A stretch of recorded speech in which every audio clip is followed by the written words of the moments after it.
Hello everyone. A very good morning to all of you. Hope all of you are doing well. Just give me a moment.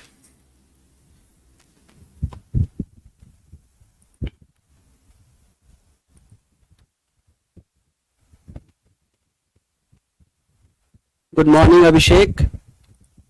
Very good morning. So I hope that each one of you are getting the things that we are discussing. And we were covering the environmental impact assessment and will be continuing with that only. Okay. And in case you have any kind of question from there, you can ask. A very good morning, Govind. So we were studying the environmental impact assessment and most part was covered, but still there is a little relevant discussion that we'll be doing, and that is related to the importance, okay, and some of the criticism, because as I had informed you कि ये question आपका prelims और mains दोनों में पूछा जा सकता है. So it is important that we cover this thing properly. Okay. So a very good morning, Renu beta. So we'll be starting with the importance of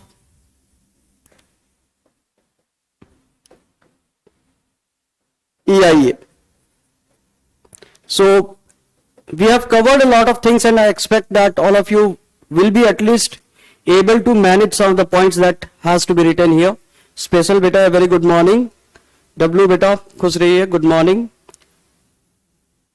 I'm all good, not at best of my health because the climate is changing so fast that probably I am not taking care much. Okay, because every day it rains, and probably this is the first time that I've seen in my life that something like that is happening around Delhi. भव्य बेटा, अभी देखिए आप कपड़े धोते हैं. Your question is that deep sea mining is allowed and it harms animals. अभी जो आप कपड़े पहनते हैं, ठीक है, जो आप जूते पहनते हैं, in a sense you will see, तो हर चीज से नुकसान तो हो रहा है. Okay, but these are some of the necessary things. Development के लिए आपको क्या है, मिनरल्स की रिक्वायरमेंट है.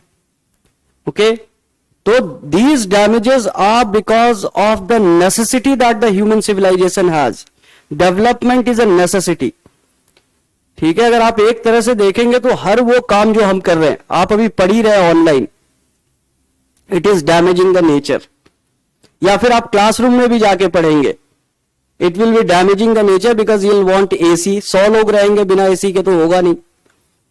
जब 100-200 बच्चे एक क्लासरूम में बैठेंगे, बहुत गर्मी होगी, बैठ नहीं पाएंगे. So everything that you are doing in a way is harmful for the nature. तो इसके लिए हम कुछ ना करें, घर में बैठ जाए, हंटर हो जाए, गैदरर हो जाए. ये तो एक चॉइस तो ये है. या फिर आप मिनिमल डैमेज करते हुए जो चीज कर सकते हैं वो करें. ओके,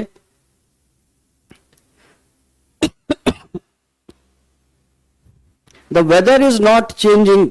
डब्ल्यू बेटा, don't be into that thing. Now the climate is changing and the things that are happening now will keep happening year after year, and this is a sign that the weather patterns have taken a back seat. The things are getting worse. ठीक है, weather changes here and there वो रोज का है, लेकिन अब patterns में ही बदलाव आ गए हैं. ठीक है, लॉन्ग टर्म में हल्के हल्के बदलाव आते आते अब वो इफेक्टिव हो गए ज्यादा. और पहले जो आप डेफिनेशन पढ़ रहे थे, ठीक है, there was a time when the before industrial revolution, जब हम क्लाइमेट चेंज कहते थे, it was a period of around 100-200 years. Then the definition said 50 to 70 years. Now we were studying 35 to 50 years. And believe me, these definitions will keep changing. ये अब 15 साल में climate change, 10 साल में climate change, ये होने वाला है. And this is visible. हाँ गोविंद बेटा, आपको भी हनुमान जयंती की शुभकामनाएं. खुश रहिए. Okay, So don't see these patterns as if they are aberrations.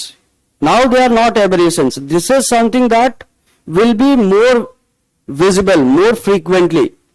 Okay, because we cannot expect that things are changing so fast that it is going to be hard. ठीक है, अब जो अभी हो रहा है ये सिचुएशंस आगे भी होंगी. Okay, and these are science. आप वेदर्स को देख के, वेदर को देख के ही, एक्सट्रीमिटीज को देख के ही ये गेस कर रहे थे लोग कि क्लाइमेट चेंज हो रहा है. And the extent of the change is what. आप डेफिनेशन पढ़ते हैं, आपने ध्यान नहीं दिया. The extent of the changes of mass extinction is said to be 100 to 1000 times. और ये 100 से 1000 गुना मास एक्सटिंक्शन फास्ट क्यों हो गया? ऐसा क्या चेंज हो रहा है? Okay, because it is the animals. Okay, plant life going extinct so fast is not possible because they can adjust to minor changes, जिसमें ह्यूमंस की हालत खराब हो जाती है. The cold blooded animals specially, mammals we can adjust. जैसे अभी खांसी जुकाम ये सब क्या है? बॉडी के एडजस्टमेंट के तरीके हैं. जहां फेल हो गया तो थोड़ा खांसी हो गई. But if you talk about the animals, they can not.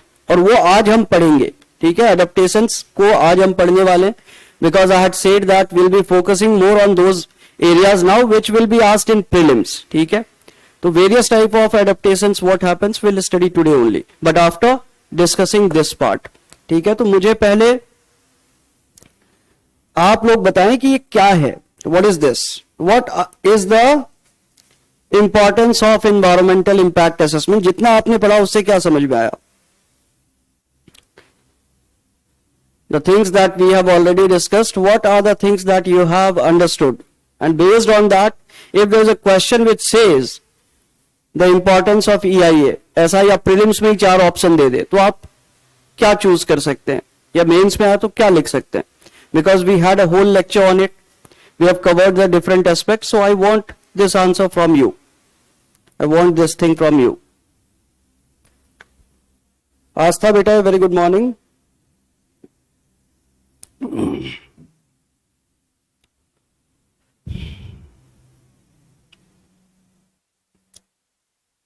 देखिए, जब आप क्या है कि anything that you are doing, okay, when you are looking at something from all the angles, and the said objective is that we have to save the environment, and this is for infrastructure projects development को भी हम देख रहे हैं.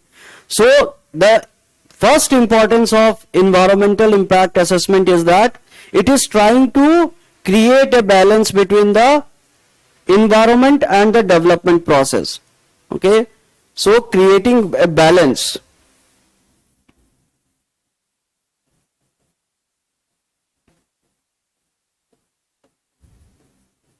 between the environment and the development process.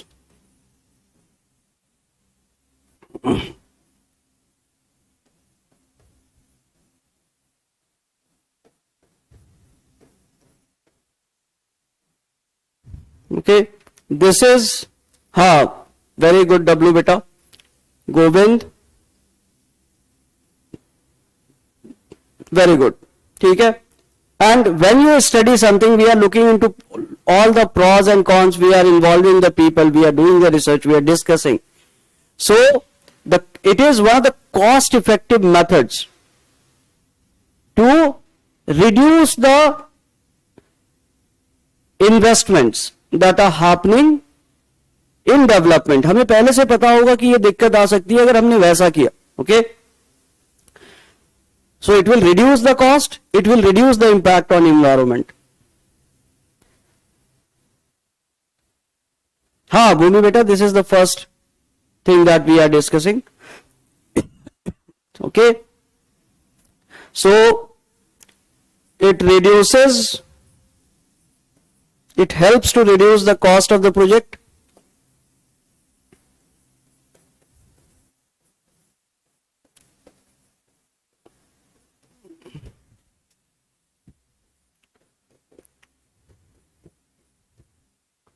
and ensures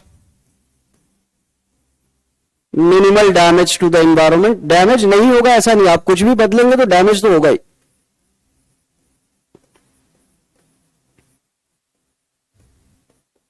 Because nature has made something in some way, and as long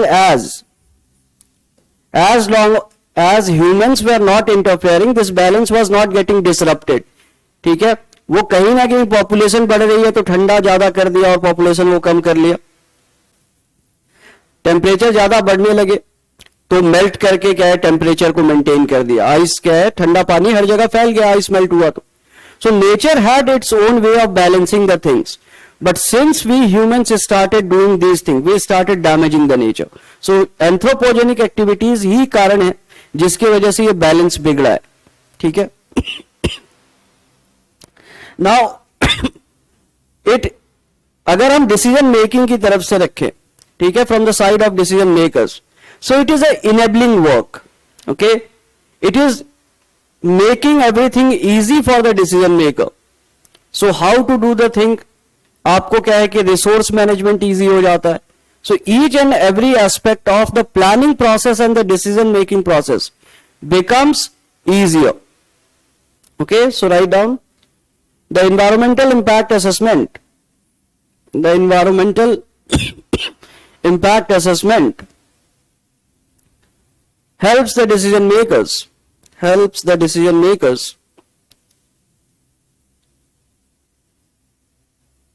to plan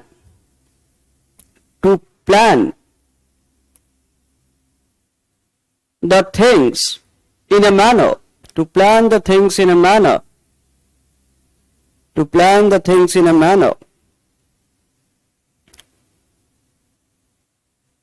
that does not bring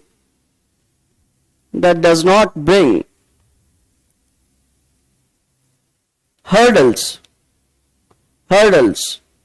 to bring the balance between nature and man, to bring the balance between nature and man, to bring the balance between nature and humans. Okay,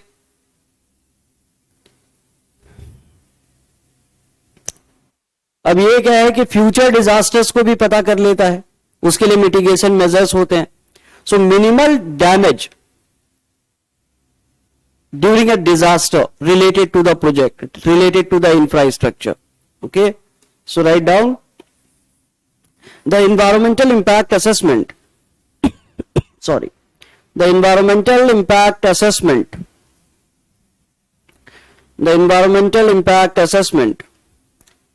also ensures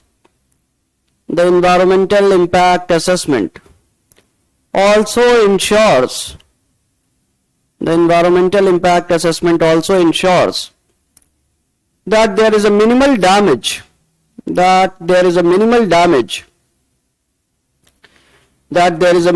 damage in case of a natural disaster. Okay,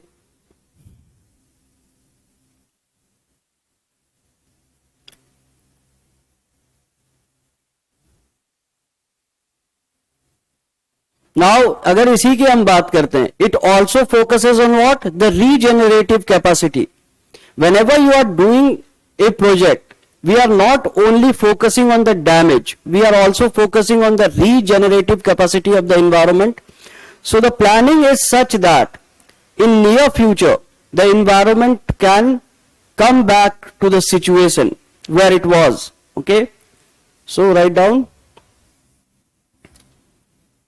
the assessment or EIA.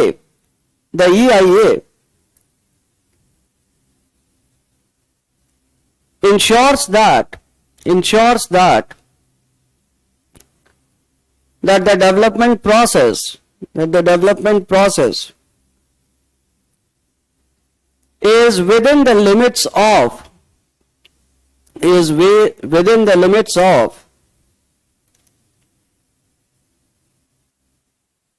regenerational capabilities within the limits of regenerational capabilities of the ecosystem.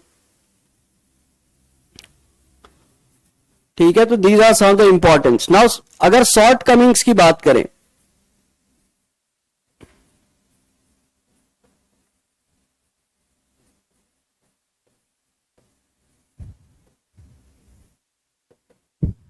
Short Cummings अब दिक्कतें क्या है?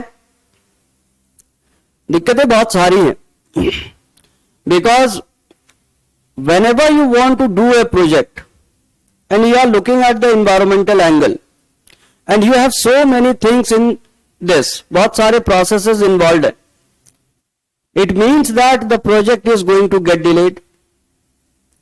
पहले तो सबको जाके करना है कुछ ना कुछ, फिर 90 days का मौका देते हैं कि आप एक्सेप्ट करिए या रिजेक्ट करिए. गवर्नमेंट के लिए 90 दिन है. अब इसका मतलब है if there is something that has to be done in a lesser time and we always think of the EIA, then nothing can be done within a short period of time. It will always take a more years. मान लीजिए किसी गांव में रास्ता बनाना है, ठीक है, some interior village is there, ठीक है, there is some village which is in the interior. अगर वहां रास्ता बनाना है, लोगों को डेथ होती है, मान लेते हैं बीमारियों से 10 भी डेथ हो जाती है साल में,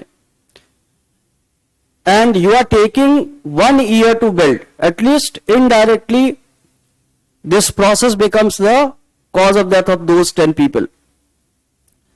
ठीक है, क्योंकि अगर हमने बिना ज्यादा इतना सारा किए हुए, not taking 6 months, if the project is started, पतला रास्ता ही बना दिया so that people can travel fast, then probably short term जो प्रॉब्लम्स हो रही है उसको हम हटा सकते हैं एंड देन सॉल्यूशंस पे जा सकते हैं.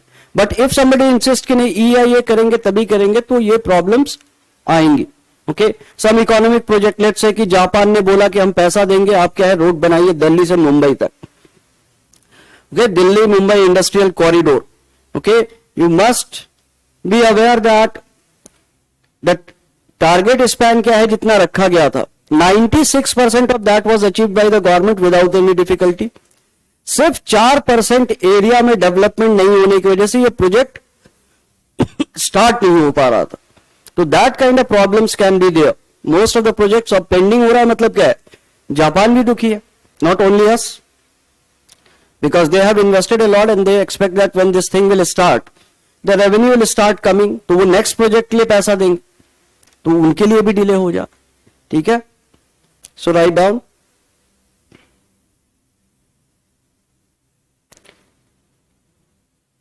the assessment process is time consuming and cumbersome. The assessment process is time consuming and cumbersome, and hence many of the projects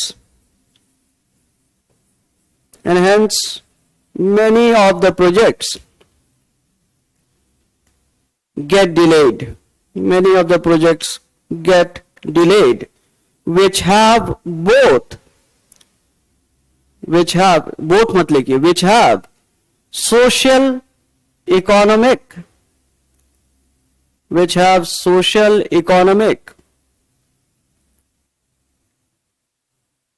and environmental consequences. Social, economic and environmental consequences. ठीक है, क्योंकि आपने क्या है आधा बना के भी छोड़ा तो क्या है वहां पे अब काम नहीं हो रहा है कहीं, तो दैट एरिया को क्या है रीजनरेट वाला पार्ट आ ही नहीं पा रहा है, तो वहां इन्वायरमेंट डिग्रेड होने के लिए हम एक तरह से छोड़ दे रहे हैं.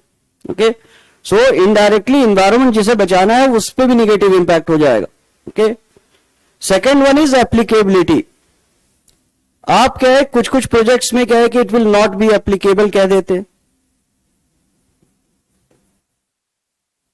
Okay, you say that these projects are exempted, some of the times when you know that they can have detrimental impact on the environment, फिर भी हम कहते हैं कि नहीं हम करेंगे. Okay. There are several projects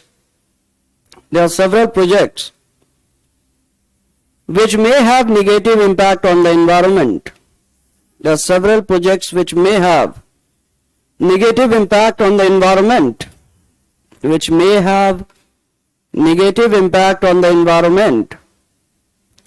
but they are exempted.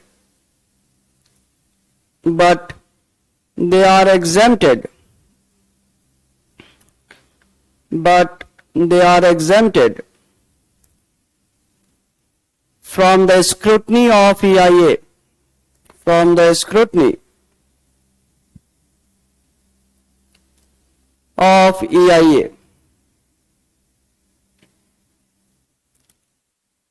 Next,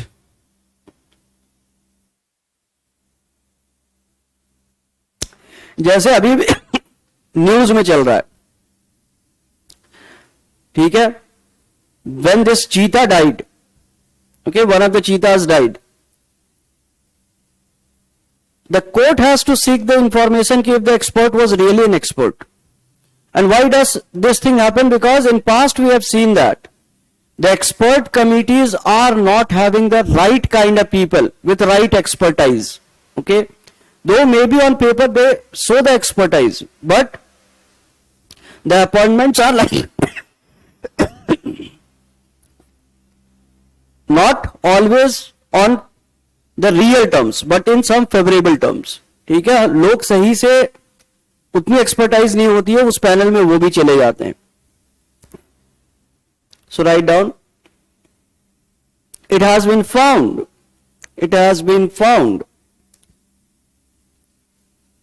that the team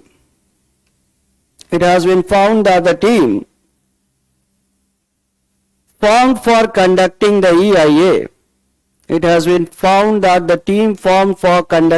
EIA,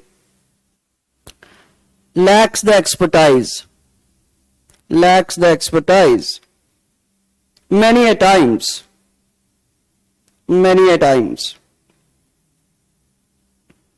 Okay,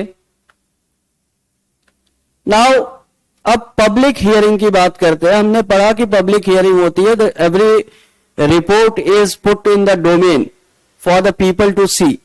अब इतनी बड़ी रिपोर्ट होती है, ठीक है, thousands of lines are written,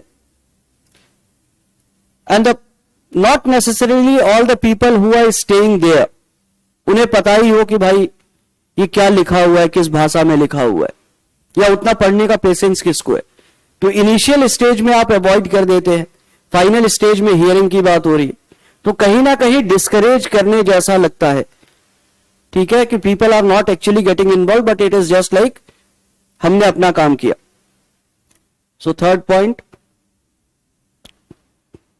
the initial stages do not have any public hearing.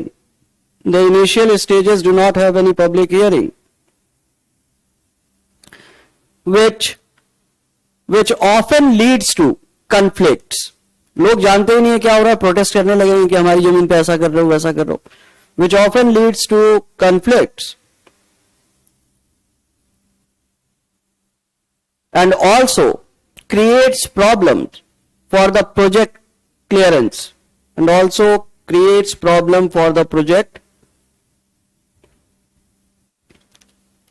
okay. Now data collection को अगर आप देखिए, most of the data is collected by some expert. ठीक है, कोई अफ्रीका में करके आया हो, अमेरिका में किया हो, या प्रोजेक्ट केरला में है, उसका एक्सपर्टाइज जम्मू में रहा हो सेम चीज के लिए. Then you are not aware about the traditional knowledge of that place. Okay, traditionally the people who are staying there have been maintaining harmony with the environment, but you are completely ignoring this factor while making an EIA project. Okay, so write down. The traditional knowledge takes a back seat.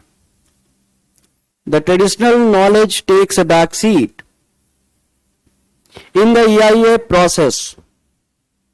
The traditional knowledge takes a back seat in the EIA process, which has which has been a reason,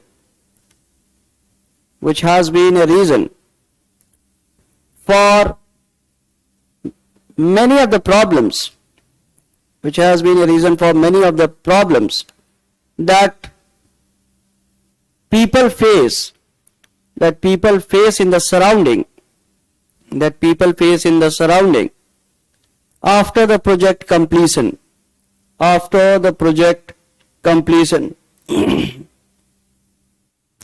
अब जैसे मैंने आपको बताया था great Nicobar project के बारे में, so in that project environmentalists protested a lot, even that document says that there is no coral reef. तो इसका मतलब है कि जो प्रोजेक्ट प्रोसेस किया जा रहा है उसमें हर चीज को इंक्लूड नहीं किया जा रहा है, हर सही चीज नहीं बताई जा रही. This is also a problem. Okay, so write down. One of the biggest concern for the environmentalists is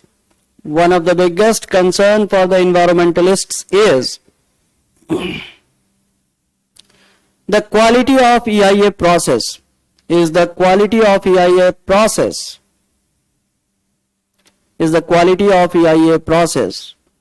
Because in many instances it was discovered,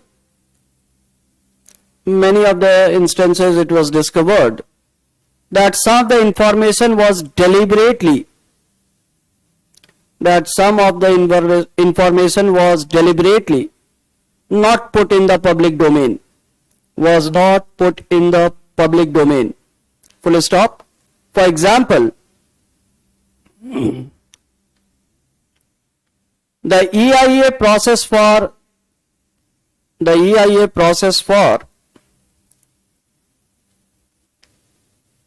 the great development of Great Nicobar,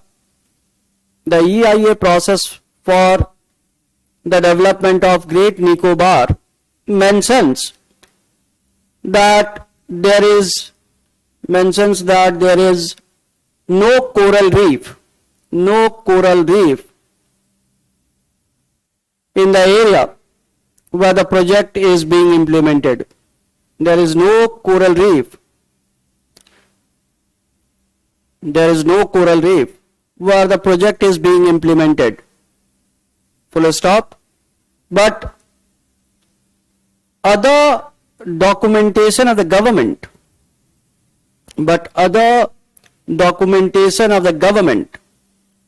specifically mentions the presence of coral reef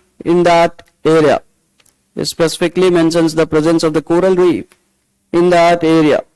Okay. अब data जो collect हो रहा है बहुत बार कैसा होता है, ठीक है, आपने देखा होगा कि आपके यहां जब सैंपल सर्वे के लिए लोग आते हैं, एनीथिंग के लिए सर्वे के लिए, कोई पूछता है आपके बच्चे कितने हैं, ठीक है, how many kids you have, तो जिनके 2-3 होते हैं वो तो बता देते हैं, पर बहुत सारे लोग कैसे हैं, 11 बच्चे भी 12 भी, सो दे आर लाइक 2-3 ही लिखवा देते हैं. तो that kind of thing. Okay, checks and rechecks का कोई सिस्टम नहीं है. अगर मैंने कहा कि मेरे 2 बच्चे हैं तो ये मान लिया गया कि 2 बच्चे हैं, हमने पड़ोसी से नहीं कंफर्म किया. Okay, so the way we are collecting the data many a times it is erroneous. Okay, so write down. The credibility of the data that is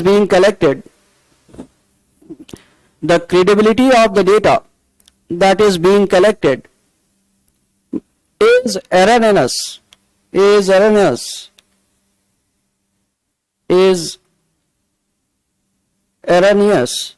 many a times, which compromises the quality of study, okay. अब ऐसा है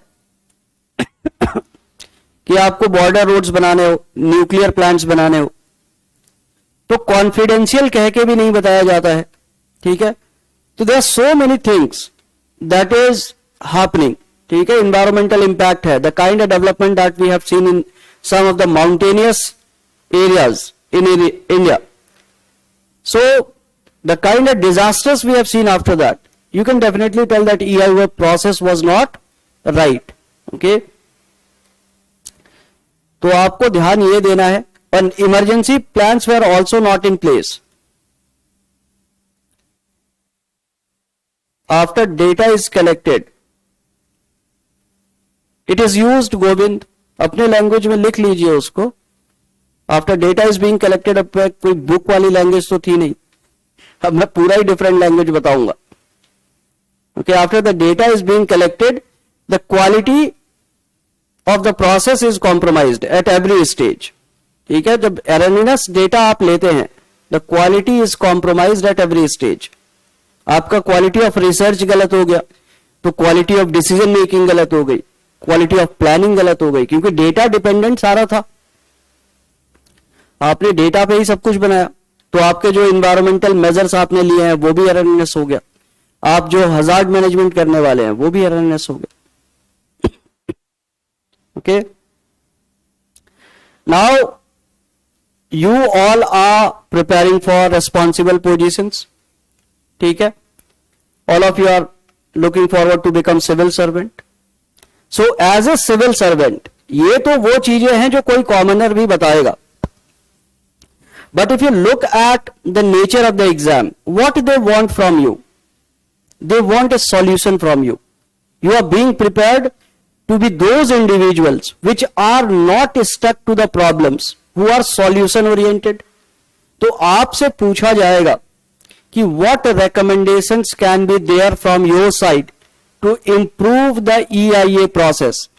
तो चलिए civil servant बच्चों, बताइए कि क्या क्या करेंगे आपकी ये जो प्रॉब्लम्स है वो सॉर्ट आउट हो जाए. Tell me. हेडिंग लिखिए, recommendations to improve the EIA process. This is what UPSC will ask you. This is what any state exam that will ask you. कि what are the steps that you will be taking, या what are the necessary steps which can improve the EIA process. सारी चीजें आपको बताई जाएंगी और फिर आपसे पूछा जाएगा सॉल्यूशन दो. So what is your solution. तो सोचना आपका जरूरी है. What you will do, EIA को मान लीजिए कि आप ही हेड बन जाते हैं, सेलेक्ट होके जाते हैं, वहां आपको बनाया जाता है हेड एक ऐसी कमेटी का जिसको ये रेकमेंड करना है कि EIA को, प्रोसेस को हम ठीक कैसे करेंगे. बिकॉज वो आपको दिखा देंगे ये वाले लेकुनेस जो हमने लिखे हैं कि दीज आर द प्रॉब्लम्स, बताइए कि कैसे इंप्रूव करेंगे.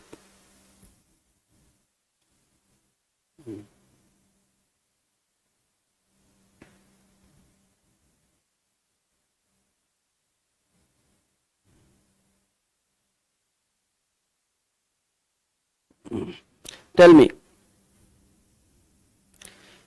स्क्रीनिंग प्रॉपरली, स्क्रीनिंग में प्रॉपरली, ठीक है, स्क्रीनिंग में प्रॉब्लम है तो प्रॉपरली, जिसमें प्रॉब्लम उसी का सॉल्यूशन देना है. लेकिन ये स्क्रीनिंग प्रॉपरली होगा कैसे.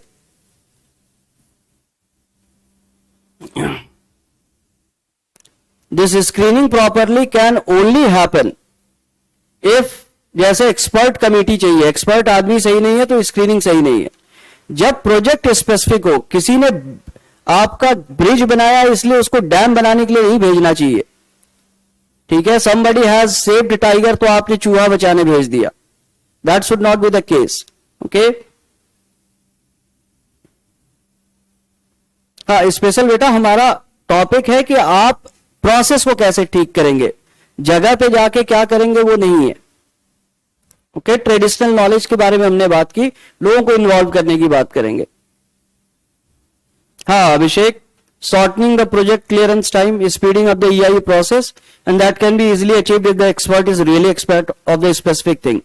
तो सेक्टर स्पेसिफिक EIA प्रोसेस की डिमांड रखनी चाहिए. Management and monitoring, that is already existing Renu बेटा, बट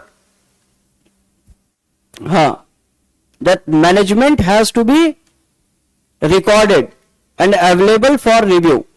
ठीक है, ताकि जो एक्सपर्ट है, जैसे बहुत सारी चीजें हम क्या कर रहे हैं, गवर्नमेंट ने ट्रेडिशनल नॉलेज के लिए भी काम किया है, एंड दैट इज, उसके लिए आप कहे कि जो इंडिया के बाहर हैं लोग एक्सपर्ट्स, उनको भी कहा है कि सर आप भी इन्वॉल्व हुई, ऐसे कुछ हम बता सकते हैं सब। हाँ, environment friendly practices, no hiding and concealing of the information in the name of this and that,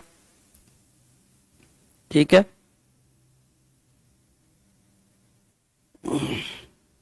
और सबसे बड़ी प्रॉब्लम क्या है, हमने क्या बोला, अपॉइंटमेंट प्रोसेस में भी दिक्कत आ रही है।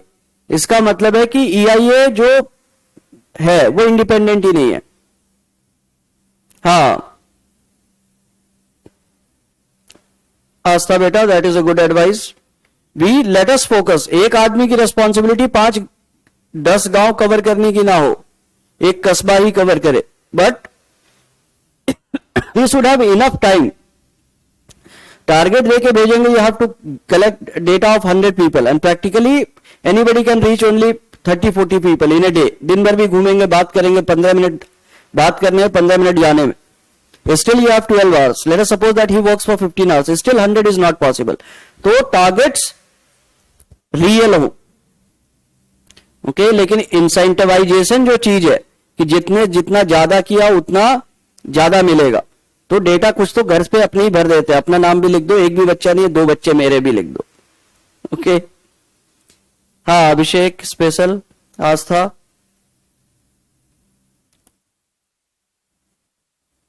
ठीक है, good, you are in right direction, आप लोग लिख पाएंगे, but still I will give you some of the write up so that it should not be difficult for you when you write in exam. Suggestions क्योंकि वो मांगते हैं, recommendation, suggest, ये words आपने देखा होगा, बहुत बार पूछा गया, recommend, suggest, so write down.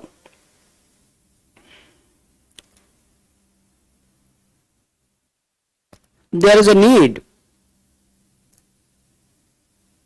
हाँ रेडू बेटा उस फील्ड के एक्सपर्ट्स होने चाहिए। There is a need of sector wise EIA,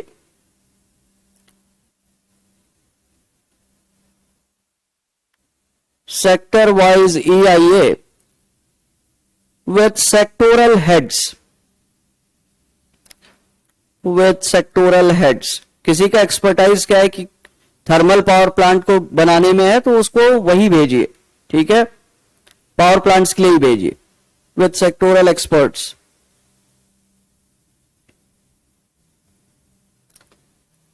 okay, involving the local community from the initial stages, involving the local communities from the initial stages to get a grasp of the traditional knowledge, to get a grasp of the traditional knowledge,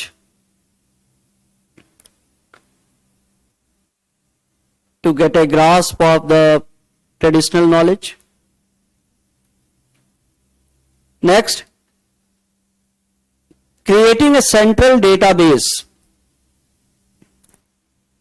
creating a central database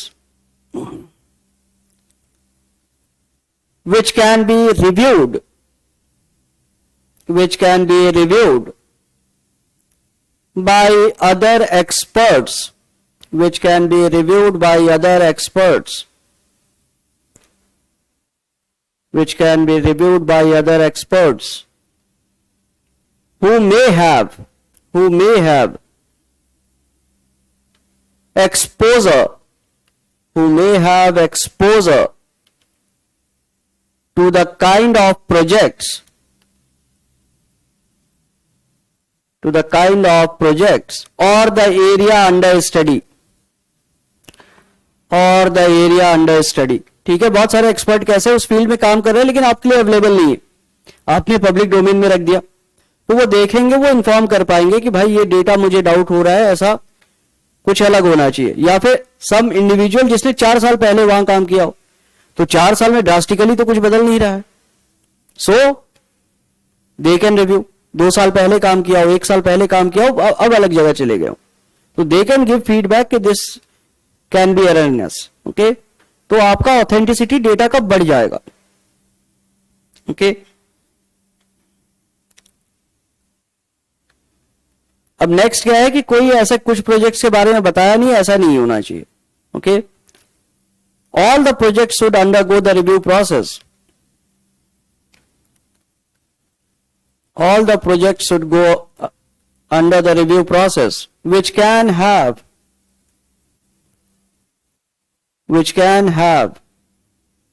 detrimental impact on the ecosystem, which can have detrimental impact on the ecosystem, which can have detrimental impact on the ecosystem, which can have detrimental impact on the ecosystem. Okay,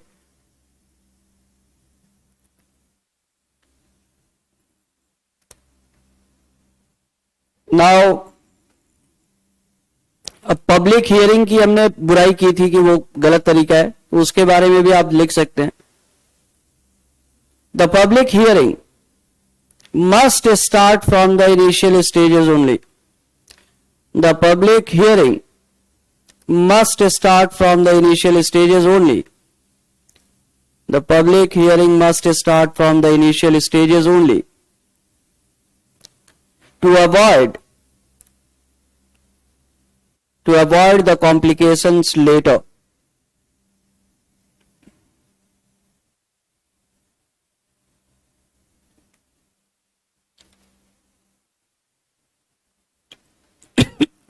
और perspective बदलने की जरूरत है.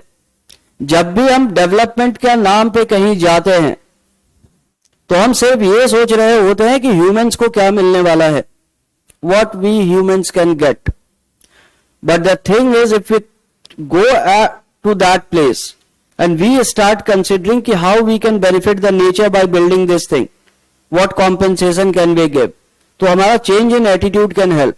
Okay,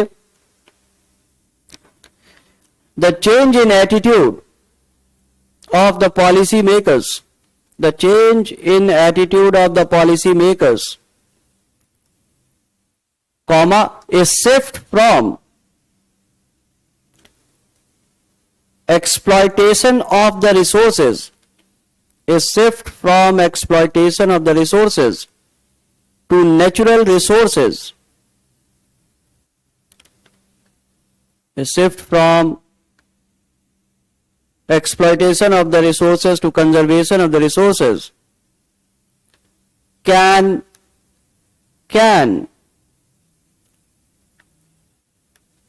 make EIA more effective, can make EIA more effective.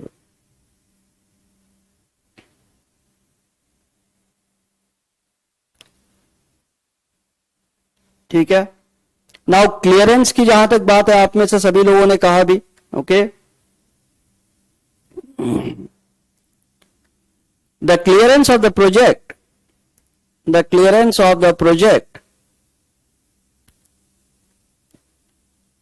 must be done in less time,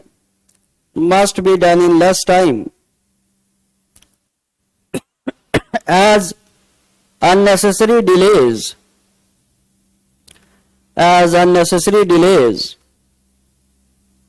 are bad for the people, as unnecessary delays are bad for the people. ठीक है. और ये क्या है, आपका इजीली अचीव हो सकता है अगर एक्सपर्ट सही है, जिसको हैबिट है टाइगर वाले एरिया में रहने की, वो बता सकता है कि टाइगर का मूवमेंट कैसा होता है, क्या होता है. Okay, somebody who had into conservation of lion, he does not exactly understand the behavior of tiger.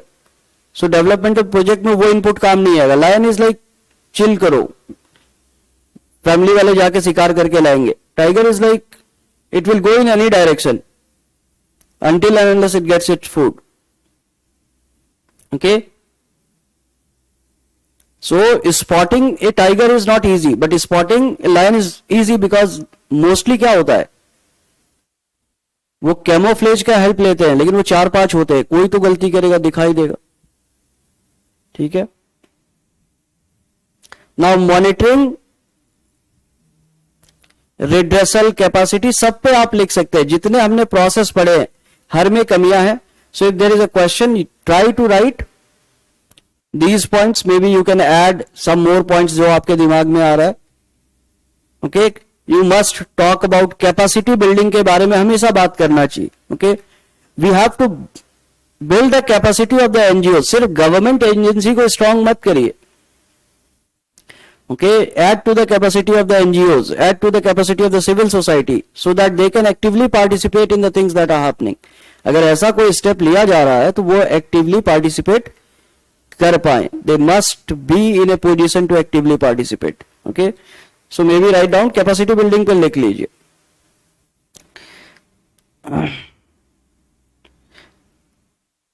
The government should put effort, the government should put effort to build the capacity of the local people, to build the capacities of local communities. लिखिए, people से बेहतर word communities है. group work of the local communities, comma civil society, NGOs, NGOs, NGOs, so that they can use, so they can use the EIA notification. They can use the EIA notification in order to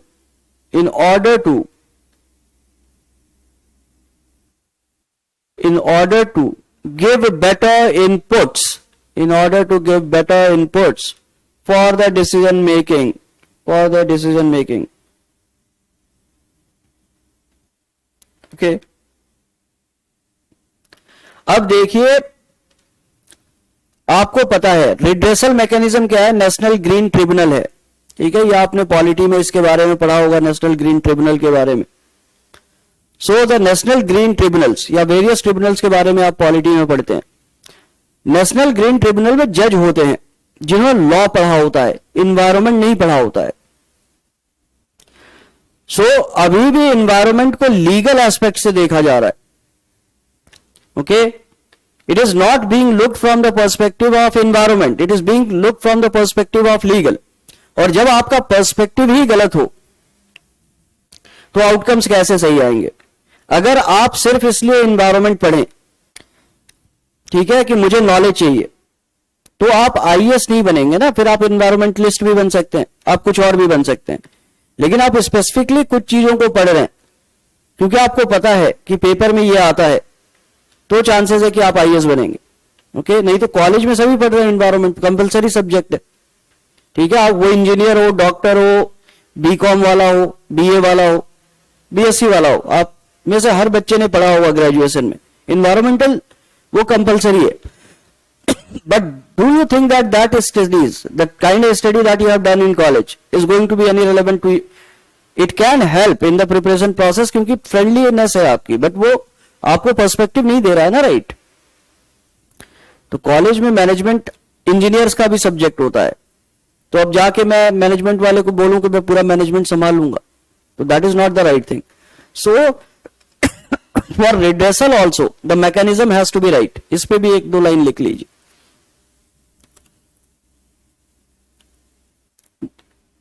the redressal mechanism for the EIA process,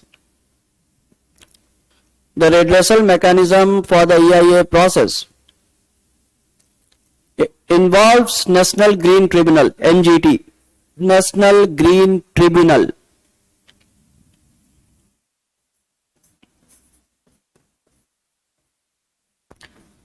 NGT, National Green Tribunal, which mostly consists of the legal experts, as judges,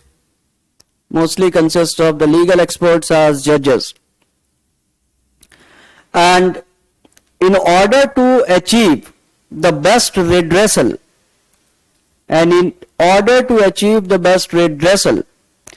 it is necessary it is necessary that the composition of the NGT, it is necessary that the composition of the NGT should look forward to, the composition of the NGT should look forward to including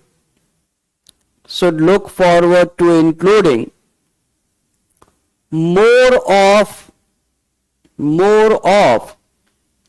environmental experts. more of environmental experts. ठीक है, clarity है? अब question आएगा तो manage कर सकते हैं. ठीक है, तो you are being prepared to become the decision makers. जब आप सेलेक्ट होंगे, सेक्रेटरी की रैंक तक पहुंचेंगे, ठीक है, not everybody will become cabinet secretary, वो टॉप पोस्ट है. ठीक है, अपने कैरियर में, अपने बैच में जो सबसे बेस्ट होता है, सिर्फ इस प्रोसेस में नहीं कि फर्स्ट रैंक आया तो cabinet secretary, throughout they are good. यहां भी क्या है कि टॉप 10 टॉप 20 में रहे हो, फिर आगे जाके क्या है, बहुत ही एक्सट्रीमली अच्छा काम किया हो, कभी घूस खाते हुए पकड़े ना गए हो, सस्पेंड ना हुए हो, तो जाके आप टॉप पोस्ट पे पहुंचते हैं जो कैबिनेट सेक्रेटरी की होती है. But most of the people become secretaries of somewhere who are IAS, जो आईएएस बनते हैं. ठीक है, तो वो लोग ये डिसीजंस लेते हैं. तो आप में से कुछ जब सेलेक्ट होंगे तो ऐसी पोजीशन में आएंगे जहां ऐसी डिसीजंस लेने होंगे.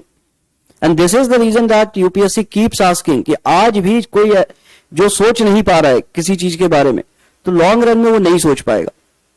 Because if investing 1 year 2 year 3 years in the preparation phase still you are not able to suggest, तो प्रॉब्लम्स है. तो वो जो सजेस्ट कर देगा उसको नंबर देंगे. इसलिए सोचना स्टार्ट कीजिए, बिकॉज इनिशियल फेज में किसी से नहीं हो पाता है. बट आई मस्ट से कि आप में से लगभग लोग you are going in right direction, because you always have suggestions. ठीक है, so you are going in right direction. सोचने का प्रोसेस आपका स्टार्ट हो गया है, और कोई एक समय ऐसा आएगा जब आप इतना अच्छा सोच रहे होंगे कि फिर किताबों से सजेशंस आपको याद नहीं करने होंगे. And it will be there. बस keep working hard, okay? And I don't know how much time the backup will work, लेकिन जब तक कर रहा है, we'll start with adaptation because torrential rainfall outside.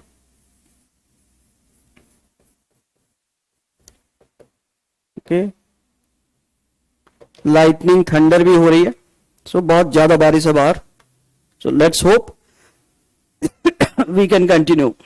आई गया, वेरी गुड. शिखा बेटा, it's been an hour, it's almost been an hour since we have started and you have no idea about this thing. बच्चे 9 to 11 it happens, आपको नहीं पता था. Now let us talk about adaptations. Timings बेटा हमेशा यही रहती है, 9 से 11 बजे. 1 घंटे हो गए, लेकिन हम नया टॉपिक स्टार्ट कर रहे हैं. You will understand this, okay, you will completely understand the thing. बस फोकस कीजिए, you just have to focus and I will make sure that you get everything. Sorry, okay, sorry. Now adaptations. ठीक है, हमने ecosystem पढ़ा and ecosystem consist of what? It consist of animals, it consists of plant life, it consists of some of the decomposers which are on the ground, some of the bacteria that is on the ground, in the air, in the water. So all of them are living in that particular environment. Okay, they are living in this ecosystem. Okay, a particular place. और कहां रह सकते हैं? Where you are adapted to live. आपने अपनी circumstances, अपने features ऐसे रखे हैं या ऐसे बन गए हैं जो यहां के लिए suitable है. Okay, so adaptations are all those physiological, biological and the chemical changes that has happened over a long period of time so that you can adjust and live in a place. You can adjust and survive in a place. So this is adaptation. Okay, अगर common example हम लेते हैं, humans, now we live under the sun, okay, we live under the sun, and when we are living under the sun, the exposure is always there. Sometimes it is direct, sometimes it is indirect, but we humans have adapted to it. कैसे?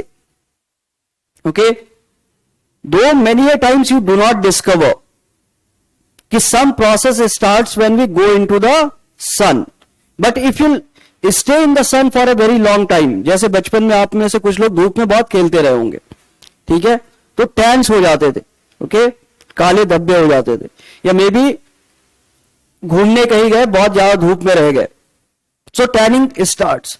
What is that tanning? It sends the message to our body, okay, to the cell, to the nucleus of the cell, that now is the time we start protecting, else severe consequences can be there. So जो tanning दिखती है वो body को बचाने के लिए होती है, लेकिन आपको लगता है मेरा चेहरा खराब हो गया, जो 2-3 दिन बाद चला भी जाता है. Govind, there is no chapters. Chapter जैसी कोई चीज नहीं है, प्रीलिम्स रिलेटेड ज्यादा चीजें बताऊंगा, मैंने कहा था. टॉपिक पे ध्यान दीजिए. चैप्टर, इस चैप्टर का क्वेश्चन आएगा, ऐसा कोई क्वेश्चन नहीं पूछा जाएगा, ठीक है. Just concepts, this is no chapter. There are certain concepts, वो इकोलॉजी के है, इन्वायरमेंट के, सब्जेक्ट मैटर है, ओके. सो चैप्टर वाइज करने के चक्कर में मत पड़िए, नॉलेज इकट्ठा कीजिए, क्योंकि अल्टीमेटली वो इस चैप्टर का क्वेश्चन 20, 2 इस चैप्टर से, 2 इस चैप्टर से, ऐसे थोड़ी आ रहे हैं क्वेश्चन, ओके. दिस इज, हम ऑलरेडी इस पे बात कर चुके हैं, but now I am going into details so that it is prelims specific. इसको मेंस के लिए नहीं पढ़ना है, इतना डिटेल हमें नहीं जानना है, ओके. मेंस में 200 वर्ड लिखने हैं. So this is something I had said in my first lecture only, कि I'll segregate the thing for you, ताकि जब आप मेंस देने जाएं तो इतना सारा ना पढ़ रहे हो. Most of the students are not even aware कि क्या प्रीलिम्स में पढ़े, क्या मेंस में पढ़े. Same topics has to be read, but for prelims it has to be read at a length, ठीक है. ऑप्शनल में जो आप पढ़ते हैं, फॉर एग्जाम्पल ज्योग्राफी ऑप्शनल की अगर मैं बात करूं, तो जो जीएस के लिए आप पढ़ते हैं मेंस के लिए, उससे भी आधा पढ़ना होता है, okay. But prelims, a lot of things they have asking, so I am covering those things, okay. So adaptations आप किसी में भी, इकोलॉजी, इन्वायरमेंट, जहां इकोसिस्टम पढ़ा था वो मान लीजिए, ठीक है. चैप्टर ही चाहिए तो ecosystem. So prelims specific, okay. So these type of adaptations, okay, how the animals or the plants or the people change their body or behavior in order to cope with the environment. अब behavioral changes का मतलब ये नहीं समझिए कि नाराज हो गए या खुश हो गए, दौड़ने लगे. दिस इज, हम इसकी बात नहीं कर रहे हैं, डे टू डे रिएक्शंस या बिहेवियर की बात नहीं कर रहे. The behaviour that is for a longer period of time. For example polar bears, ठंड बहुत ज्यादा हो जाती है, हर चीज बर्फ से ढक जाती है, तो वो क्या करते हैं? What they do? They hibernate. ये वर्ड सुना होगा आपने, हाइबरनेट. हाइबरनेशन बचपन से सुना है. Many of the animals show this behaviour for certain period of time, they become inactive. Inactivity, इससे क्या होता है?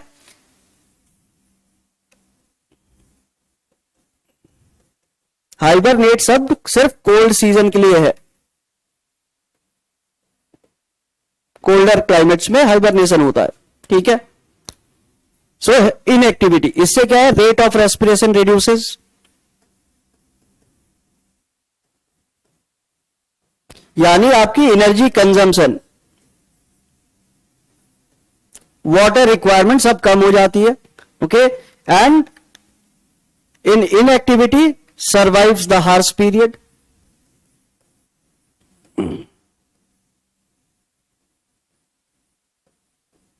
सो in the colder parts of the world आप क्या देखते हैं, in activity is with crocodile also. Crocodile क्या करता है, इसे पता है कि the surface will freeze, so it cannot live inside, तो ये अपने मुंह को बाहर निकालता है और बाकी अंदर रहता है, पैर इसके अंदर रहेंगे. Okay, only nose is outside. मैंने गर्दन भी कर दिया, but usually the nose is outside. Why? Because the property of the water, surface water जो ये फ्रीज हुआ है, ठीक है, ये क्या है, this is ice, frozen lake मान लीजिए, frozen rivers and lakes.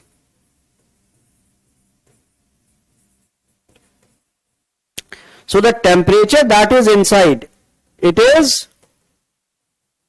this is very cold, very cold. क्योंकि एटमॉस्फेयर क्या है, ठंडे का सीजन है. So it forms a layer and ice is opaque to translucent. कभी कभी बिल्कुल ही पार नहीं होगा and sometimes is opaque to translucent. ठीक है. सो एटमॉस्फेयर जब बहुत कोल्ड है तो top surface is cold, but water कैसा है, relatively warm,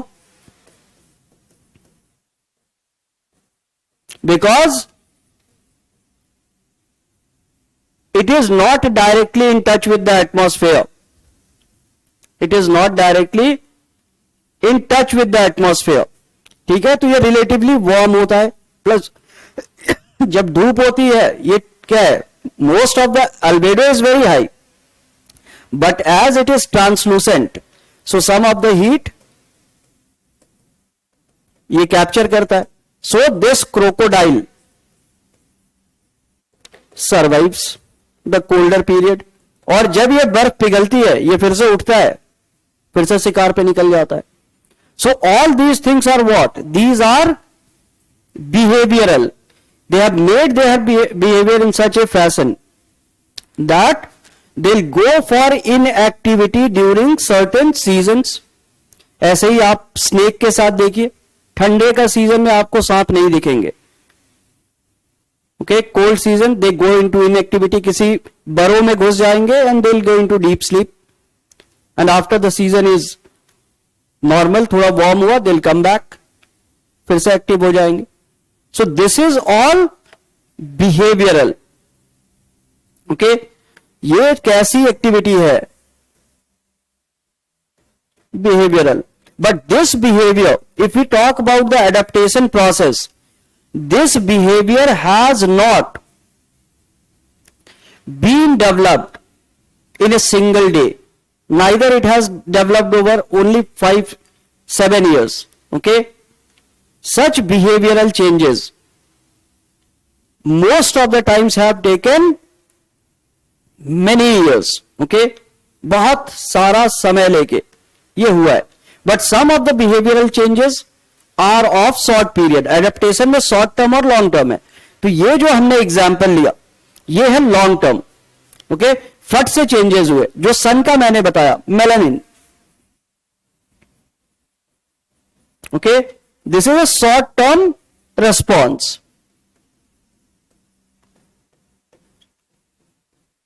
And this is biological response.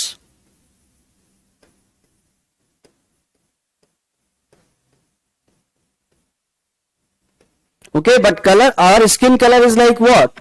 Long term melanin, long term में भी है skin color जिसके डार्क है. मैंने गर्म जगहों पे जो रहते हैं उनको ओवर सेंचुरीज मेलानिन इतना प्रोड्यूस होते होते कलर ही चेंज हो जाता है.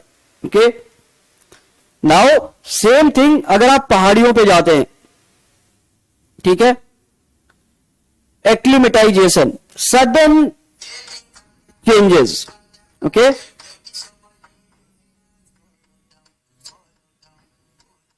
सडन चेंजेस, एक्लिमेटाइजेशन, ये हम आगे भी पढ़ेंगे. मैं सिर्फ एग्जांपल दे रहा हूं ताकि आपको समझ में आए, because will be dealing with lot of terms. ठीक है, याद रखना होगा तो समझ. Acclimatisation, this is something that is short term biological response, ये भी शॉर्ट टर्म बायोलॉजिकल रेस्पॉन्स है.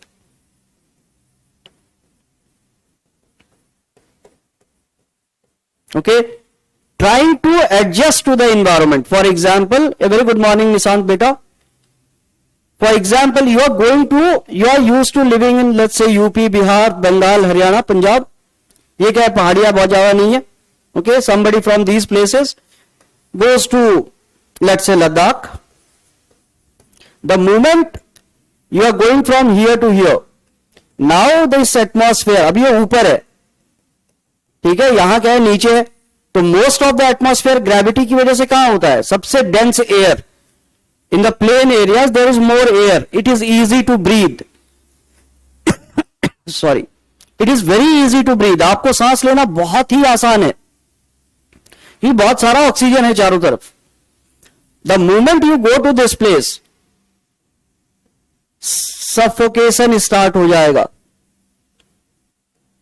Okay, the moment you reach the higher area, suffocation start हो जाएगा. अब क्या करेंगे, आप तो कुछ कर नहीं सकते. अब सिलेंडर पीठ पे लेके और मुंह में लगा के गए, वो भी दूर है. So the human body, our blood, RBC, it does the thing. Okay, our lungs, they start doing the thing. हमारा क्या है, breathing process becomes fast.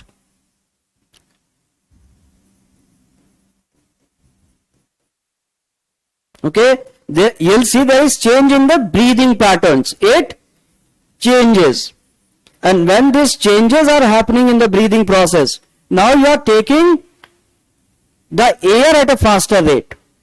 ठीक है, इस एयर में कम ऑक्सीजन है, आपको बहुत जोर से प्यास लगी है, बॉडी डिहाइड्रेट हो रही है. अभी धीरे धीरे सिप लेने से क्या है, सेटिस्फेक्शन नहीं होता. आप क्या करते हैं, जोर से एक ग्लास पी लिया पूरा ही पानी. तो this is something like that. The body takes more of it, एक ही बार में ज्यादा लो. ओके, फास्ट प्रोसेस करेंगे तो ऑक्सीजन भी ज्यादा आएगा, एंड इट एडजस्ट. तो थोड़ी देर के बाद क्या है, हमारी सांसें नॉर्मल हो जाती हैं. सो this is something which is the biological response. It means that we have learned for generations that at certain point in time you can reach a higher area. Acclimatization उसी के साथ होगा जो कभी उस पहाड़ पे कोई तो गया था पूर्वजों में, बहुत सारे पूर्वज पीछे पीछे पीछे, ठीक है. But if you'll take some organism जिसके फोर फादर्स के फोर फादर्स के फोर फादर्स भी नहीं गए हूं, ठीक है, प्लांट एक ले जाइए जो जब से हुआ वो गंगा वैली में हुआ, उसको आप बोलिए कि चलो लद्दाख घुमा के ले आते हैं, it will not come back, it will die. Because that plant variety that is very indigenous to a particular place, if you will take that there, तो वो लॉन्ग टर्म में उसने वो सीखा ही नहीं है. Okay, for example the Covid, Why people died? ये exactly उसी फैमिली का वायरस था, एग्जैक्टली उसी का जिसकी वजह से मुझे अभी खांसी हो रही है. Okay, same family of virus, type of. Okay, but जो ये वायरस था SARS-2, CoV SARS-2, humans were never exposed. अभी ये बैट क्या है कि हर साल इसके बैट के ऊपर आके ये वायरस घूमता रहता है, टाइम पास करता है, बैट को कुछ नहीं हुआ. But we humans, we were never expose to it. Okay, it killed so many people. बीमार कितने लोगों को किया, ठीक है. बट नाउ विथ टाइम 5 साल बाद क्या होगा, वही स्ट्रेन कुछ नहीं कर पाएगा. Because now the body knows, identify करता है हमारा WBC कि नहीं ये पहले भी आया था, नोन है, ठीक है, इसको भगाओ. तो body response and kicks it off. But the moment a new thing is there, the body fail to response. Okay, I hope clarity है, क्योंकि इसमें बहुत सारे क्वेश्चन आते हैं डिफरेंट टर्मिनोलॉजीज पे. ओके, So first write the definition and then we'll do it in a more organized, organic way. Okay, let me give you one more example. आपको क्या लगता है कि ये जो जिराफ है, इसकी गर्दन इतनी लंबी है, हमेशा से ऐसा था? Do you think that giraffe was always like this?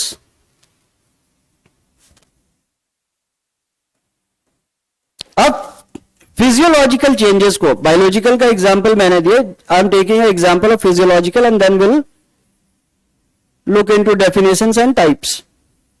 Physiological changes, long term. Okay, so only few million years ago it was simply like a deer.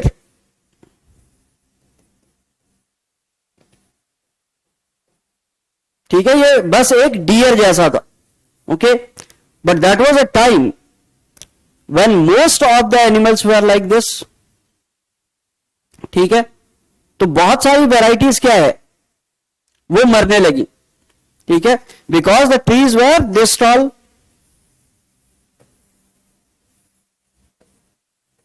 Trees were this tall, grasses were available, but सभी घास खा रहे थे. कुछ टहनियां क्या है, कभी कभी यहां तक भी आती हैं. So giraffe was one of those varieties which always try to eat this. क्या ऐसे करके खा लेंगे. And now it is started, and because it knew कि there is a lot of competition here, नीचे वाला मिल नहीं रहा, थोड़ा जंप वंप करो, कैसे भी खा लो. And this thing, the habit that they formed, क्योंकि अभी जिराफ की मम्मी ने भी किया, दादाजी ने भी किया था, नानी ने भी किया था, उनके नाना नानी ने भी किया था कि पेड़ का ट्राई करो खाने का. So their genetic changes started happening. Slowly it became so tall. It wiped out all the competition. इसका खाने से कोई competition नहीं है. ठीक है, and this is the reason that it survived for millions of years. But इसके time में जो बाकी डियर वियर हुआ करते थे, उनमें से बहुत सारी वेराइटीज खत्म हो गई. Okay, so nature is something like this. Survival of the fittest जो कहते हैं, it is this adaptations. Okay, slowly some of the changes happen over generations. Okay, everybody is clear?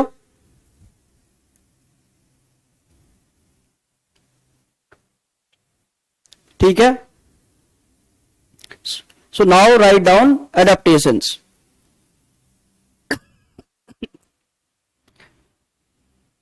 The adaptation implies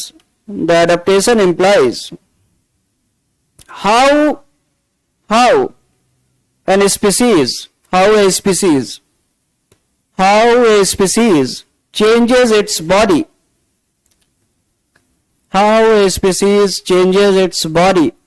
and behavior, how it changes its body and behavior to suit to the natural environment. How it changes its body and the behavior to suit its environment. Okay, and now natural environment हमेशा change हो रहा है. ये भी क्या है, climate change हो जा रहा है 50 साल में. इसका मतलब नेचुरल एनवायरनमेंट 50-60 साल में तो बदल ही रहा है. Okay, so it means that this adaptation process is still going on. हम रोज एडेप्ट कर रहे हैं, हमें पता नहीं चल रहा है. The body is doing the work. Okay, कोई कॉन्शियसली नहीं चेंज करता अपनी बॉडी को. It happens in response to the environment. थोड़े थोड़े चेंजेस, और एक लंबे टाइम के बाद वो बहुत बड़ा चेंज हो जाता है. Okay, for example you and me, we cannot stop our breathing for even 1 minute properly. कुछ लोग 1.5 minute, फिर सीधा कनेक्ट हो जाएंगे ऊपर वाले से. But there are coastal communities in Africa. Okay, क्योंकि डेजर्ट है वहां. आपको पता है कि ओशन के बगल में डेजर्ट है, Sahara. So there are coastal communities which live on fishing and they make houses in the self area only. वो floating घर बना के कुछ गाड़ वाड़ के लकड़ी काट के वही रहते हैं. They jump in the water and they go deep inside to catch fish. They can stay there for 4 minutes, 5 minutes. They don't die like us. So their lung capacity is so high that when they inhale, they get a lot of oxygen which can let them survive for these many minutes. Plus, because they dive in the water again and again, they can stay in the water without having wrinkles on the skin even for 5-6 hours. हम क्या है, 2 घंटे आप पानी में बैठ जाइए, मग में 10 मिनट हाथ डालिए, हाथ का शेप क्या है, चेंज हो जाता है, फोल्ड्स आ जाते हैं. Their body has acclimatized or adapted to that thing. Okay, so write down, the environment is constantly changing. The environment is constantly changing, and this process of adaptation ensures the survival of the species. Ensures the survival of the species. Full stop. Those species which can adapt faster. Those species which can adapt faster can live for longer, or they can survive longer, and so we call it as survival of the fittest. अभी climate कितना भी बदल जाए, until and unless thunder hits a man, man has evolved and adapted in a way that will not die. जो warm blooded लोग होते हैं, कोई भी स्पीसीज होता है, वो अपनी बॉडी का रेंज में फ्लक्चुएशन टेम्परेचर को संभाल सकता है. But cold blooded like snake, उनकी बॉडी का टेम्परेचर क्या है, खुद नहीं बढ़ता है. ठीक है, दे डोंट स्वेट, उनके पसीने नहीं आते हैं. ठीक है ना, उनका कपकपी आती है. जो आपको क्या है, द स्वेटिंग इज एडेप्टेशन. ज्यादा हीट हुआ, स्वेटिंग हो गई, बॉडी ठंडा हो गया. ज्यादा ठंडा हुआ, बॉडी कांपने लगी, यू डू वर्क. कपकपी क्या है, अभी कुल्हाड़ी लेके पेड़ काटेंगे, थक जाते हैं, गर्मी हो जाती है. कपकपी is the body's natural response की हिलने डुलने लगो. ठीक है, when you move you use energy, there is vibration in the body which makes the body warm.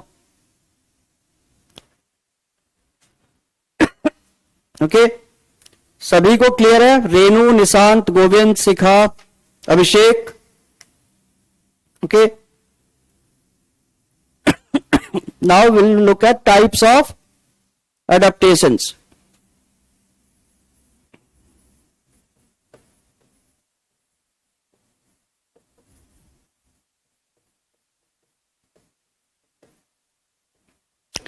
Types of adaptations. Okay, now this types of adaptations, where first type is a structural adaptation.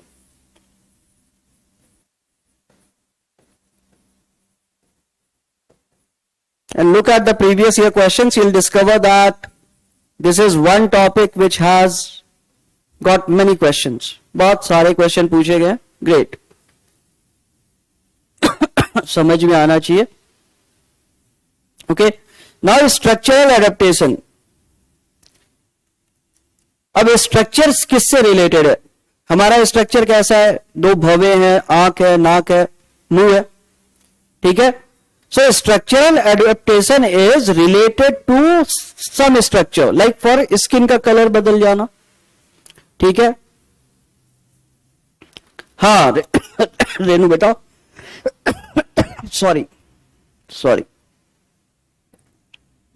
Now it involves parts of an individual's body.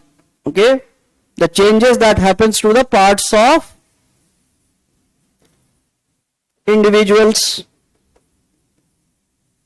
body,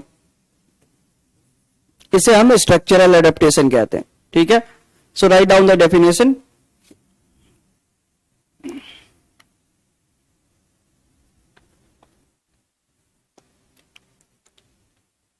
structural adaptations are the special attributes. Structural adaptation are the special attributes that involves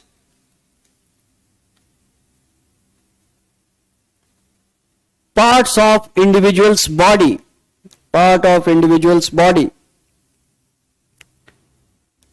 such as skin, skin color, shape, etc. हाँ special बेटा, तबीयत थोड़ी खराब है but क्या कर सकते हैं, दिस इज समथिंग कि अभी रहने वाली है. The environment is like this only. अचानक बहुत गर्मी हो रही है, फिर अचानक बारिश हो रही है, तो घर पे बैठ के तो देखने में अच्छा लगता है बारिश हो रही है तो, बट आपको कहीं आना जाना हो, बार बार एनवायरमेंट चेंज हो तो प्रॉब्लम होती है. ओके अब इसके स्ट्रक्चरल एडेप्टेशंस के एग्जाम्पल की अगर हम बात करें, वुड पिकर को देखा है आपने, वुड पिकर, उसकी बीक कितनी स्ट्रांग होती है. Okay the beak of a woodpecker that it can, अगर वो जाके सीधे टकरा जाए पेड़ से वही मर जाएगी, बहुत ही कमजोर चिड़िया है, but its head and the ability to hit the wood, वो होल बना देती है वुड में, घर बना के रहती है पेड़ के अंदर. Okay so the beak of the would picker.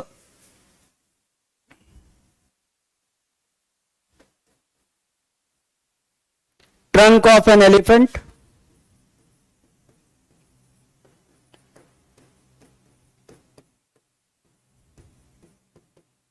Okay अभी अभी हमने जिराफ का एग्जांपल लिया था, the neck of the giraffe. So these are structural.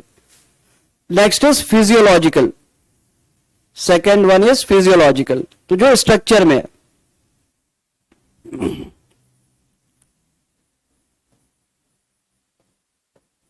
Okay bat चिड़िया है कि नहीं,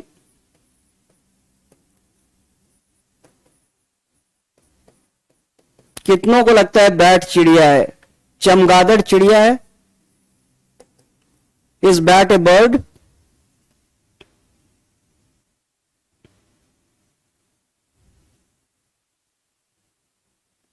Bat is not a bird. Okay, it changed physiologically that its limbs became wing like.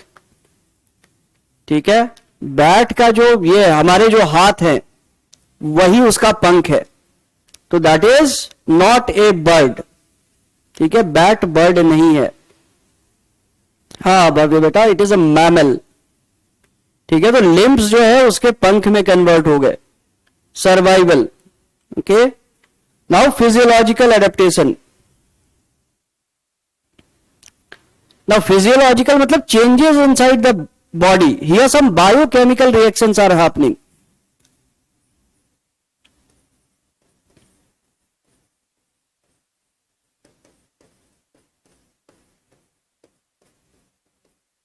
Okay, here some biochemical reactions are happening which are leading to the changes, physiochemical changes. ठीक है, अब biochemical मतलब क्या है? आप सांप से क्यों डरते हैं? Because it has venom. Why do you are afraid of scorpio? Because it has venom. Okay, अभी अभी जो हम बात कर रहे थे, humans, we can survive in the cold, we can survive in the warm areas. So this is physiological adaptation. That is because of some biochemical reactions inside the body that happen. Okay, some of the changes that happen inside, that is biochemical reactions to survive to the natural environment. Okay, write down. These adaptations are mechanisms which are present inside the body of an organism. These are mechanisms present inside the body of an organism due to which due to which due to which certain biochemical reactions happen in the body. Certain biochemical reactions happen in the body which allows to adjust and survive in the natural environment, which allows to adjust and survive in the natural environment, that allows to adjust and survive in the natural environment, that allows to adjust and survive in the natural environment. Okay, for example, the venom of a snake or an scorpio,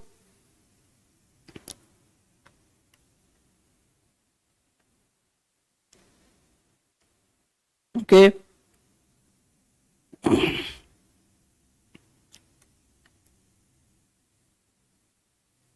maintaining body temperature in mammals, maintaining body temperature in mammals. आपकी body, आपका पेट कैसा है, कुछ भी खा लेते हैं, ठीक है, घास हम नहीं खा पाते हैं, बाकी आप देखिए प्रोटीन, प्योर प्रोटीन रहता है, प्रोटीन बार खा जा रहा है आदमी, कैसे? Because we produce hydrochloric acid inside our stomach, ठीक है। ये हाइड्रोक्लोरिक एसिड कैसा है, जिसको आप अपनी स्किन को बाहर वाले को टच करवा देंगे ये जल जाएगी, बट पेट के अंदर वो हाइड्रोक्लोरिक एसिड क्या कर रहा है, इट डाइजेस्ट द फूड, और वही जो लेयर एक हमें बचाती है वो वहां से गलती से हट जाए तो हो जाता है अल्सर, ठीक है। जो अल्सर आप कहते हैं वो कब पेट में अल्सर हो गया, you must have heard that there is ulcer in the stomach, because the layer which protects us from our own body's hydrochloric acid gets removed. तो ये भी एक physiological adaptation है, our ability to keep acid in our stomachs, वो हम में से हर किसी में है। Okay, now behavioral adaptations.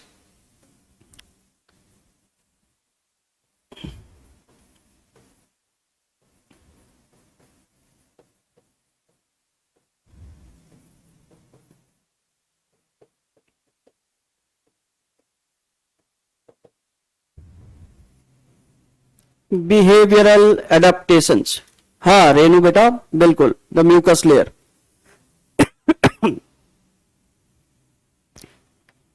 अभी मैंने इसका तो पूरा एग्जाम्पल ही लेके करवा दिया था, ठीक है।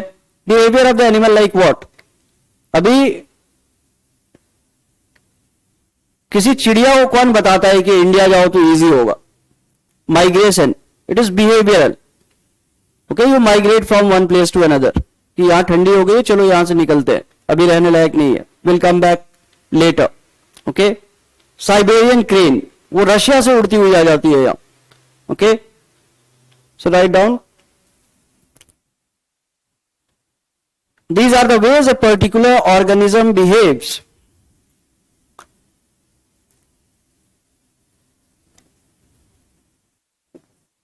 These are the ways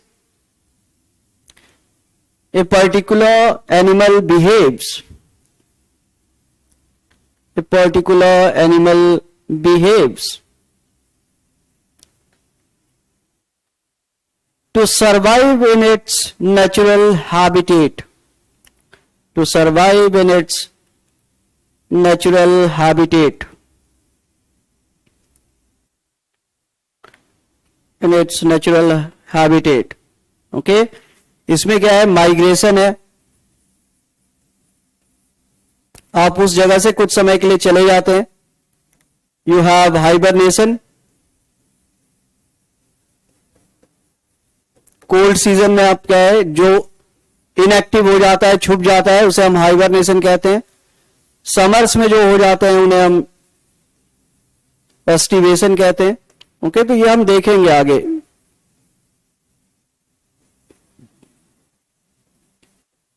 और warm,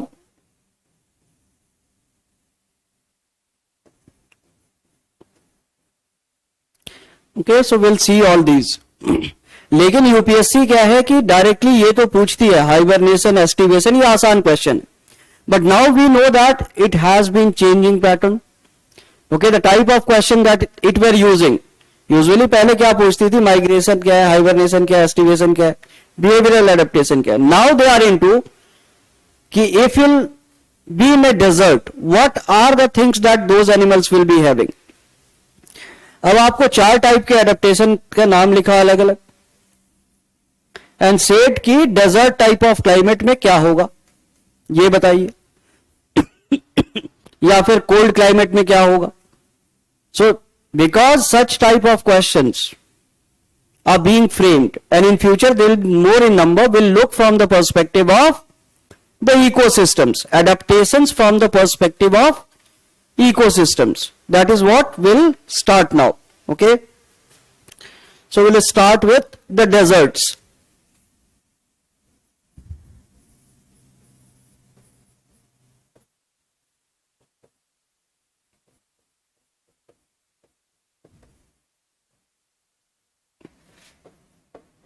ओके, बहुत टाइप के होते हैं, बट सर्टेन कॉमन टाइप्स जो ज्यादा दिखाई देता है, that is more, really sorry. अब डेजर्ट की अगर हम बात करते हैं, if we talk about the desert area, this is an area like what, ये एक ऐसा एरिया है जब बहुत गर्मी होती है, the temperatures are always high, the humidity is always low. Okay, so high temperatures and lack of water sources. अब ऐसे एडेप्टेशंस में अगर बात करें, ठीक है, सो डेजर्ट में first we are looking at animal adaptation. यहां आपको क्या दिखाई देगा, okay, limited water bodies are there.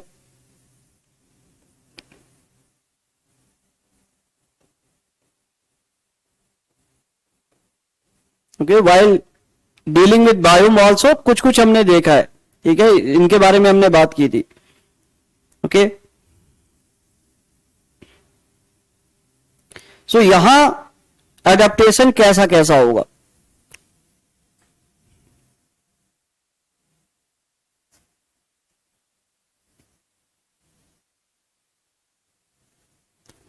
Because mostly animals पे आपको क्वेश्चन आएंगे. प्लांट का तो हमने डिटेल में देखा था, एनिमल का हमने कहीं भी डिटेल में नहीं देखा था.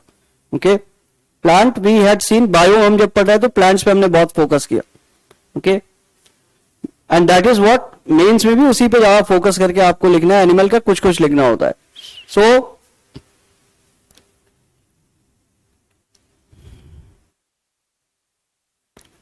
अब मैमल्स भी जो हैं,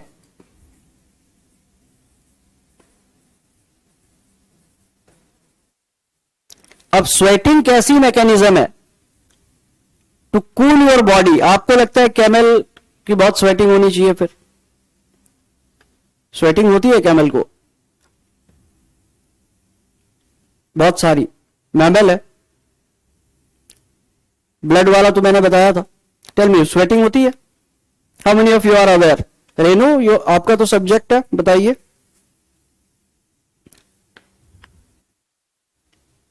हाँ अभिषेक बेटा, ये they can survive by drinking less, लेकिन बॉडी टेम्परेचर मेंटेन करना, sweating is a process, and when we sweat we lose water, and due to evaporation the body cools down.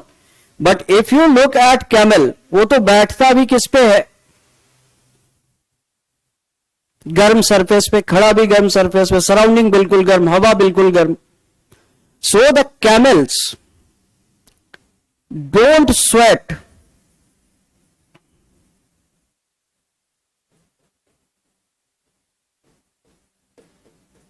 below 44 degrees Celsius to conserve water.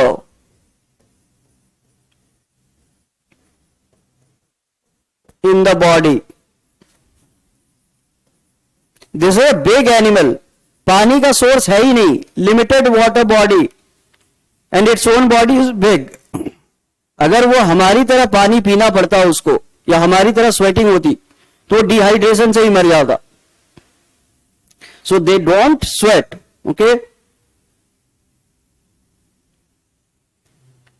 So mammals जो है they are adapted to sweating, even sweating at higher temperatures. हमारी तरह नहीं है कि थोड़ा temperature बढ़ा तो एडजस्ट करने लगे. They are made to hold that temperature. ठीक है, वो क्या है कि उनको उनकी बॉडी वो झेल जाती है. बट अब एक लिमिट के beyond 44 degree Celsius is way too hot.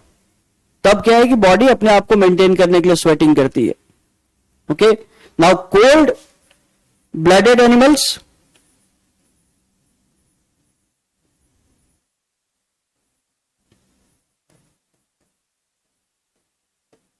No sweat glands. उनका तो होता ही नहीं है. ओके, तो नेचर ने उन्हें ऐसा बनाया ही नहीं है कि कोई गलती से भी वो पानी लूज करे. Because most of the cold blooded animals are like what, they stick to the ground, near the ground survival है. अगर ये पानी लूज करने लगे तो एक झटके में ही मर जाएंगे.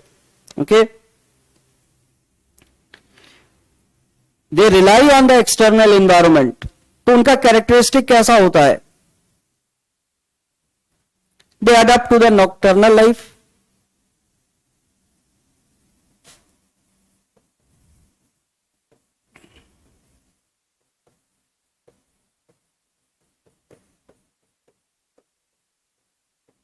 adaptation to the nocturnal life. Okay, अब मेंस में यही लिखना हो तो कैमल स्वेट करता है या नहीं करता है ये लिखने की जरूरत नहीं है. ठीक है, क्योंकि आपको बहुत ज्यादा पॉइंट्स हो जाते हैं. नॉकटर्नल में भी ये देखना है वो देखना है, उतना नहीं कर सकते. तो इसलिए क्या है, हमने इसे अलग कर दिया था. बिकॉज वहां बहुत ज्यादा लिखवा था तो आप फिर इररेलेवेंट पॉइंट्स मेंस में लिखते और फिर मार्क्स नहीं आया. तो that should not happen. Because we need only one example while writing in mains, but in prelims you have to go in detail. ठीक है,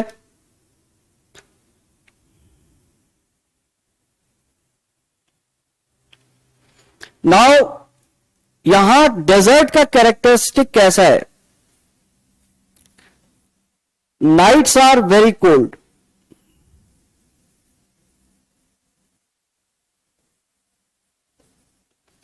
days are hot.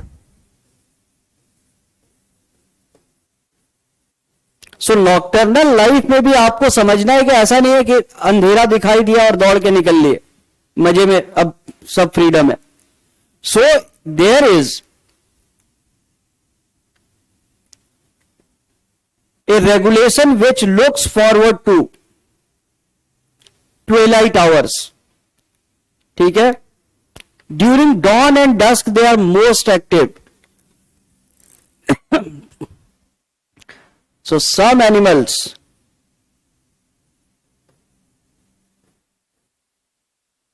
are most active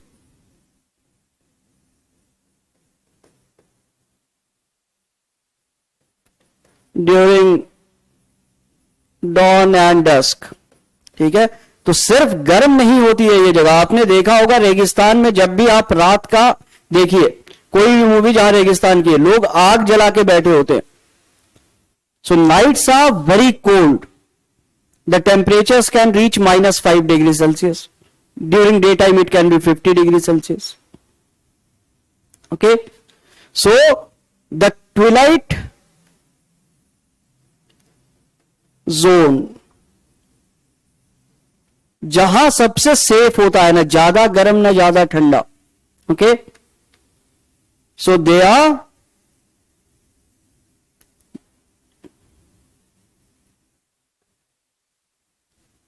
in animals को क्या कहते हैं ये पूछा जाता है. Which are more active in during twilight hours?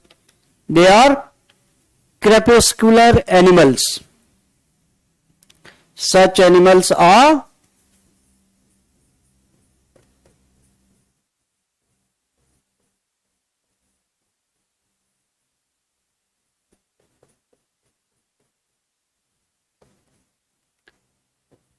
okay.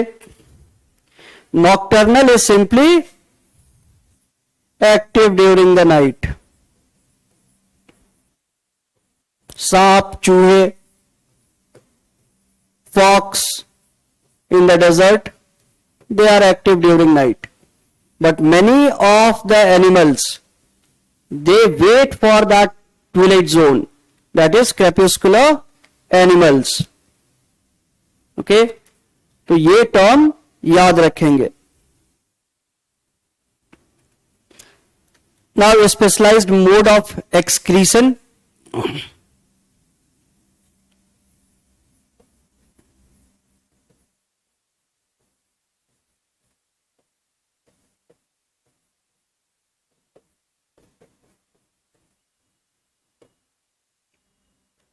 Specialised mode of excretion. Okay, तो जो एक्सक्रीट करते हैं, जो फीकस उनका होता है, okay, that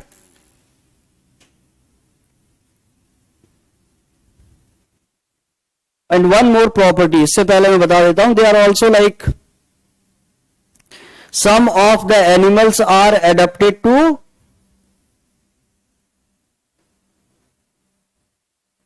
osmoregulation.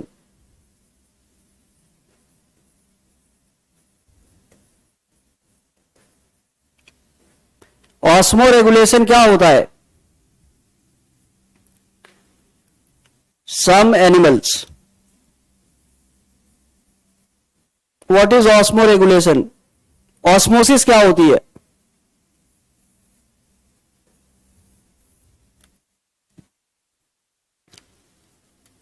Tell me, Renu, भूमि, मैंने अभी 1-2 दिन पहले बताया था. What is osmoregulation?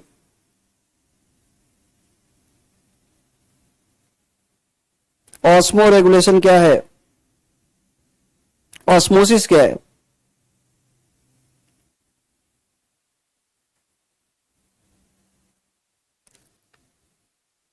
Abhishek, osmosis तो मैंने क्लास में ही बताया था आप लोगों को.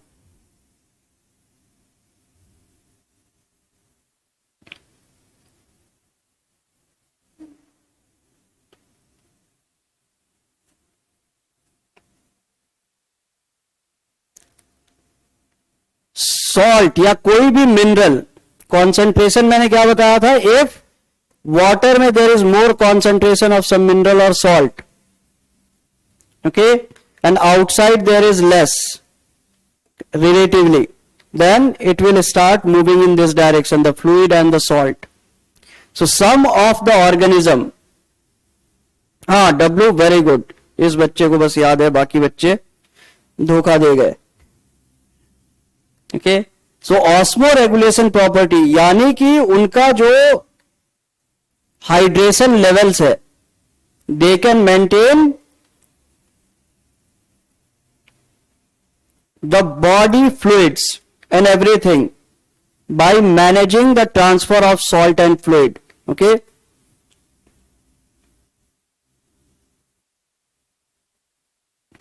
यानी कैमल में एक और एबिलिटी होती है, they can reabsorb the water. यानी पसीना हुआ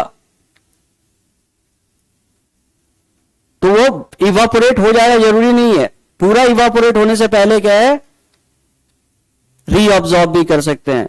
the ability to reabsorb the water.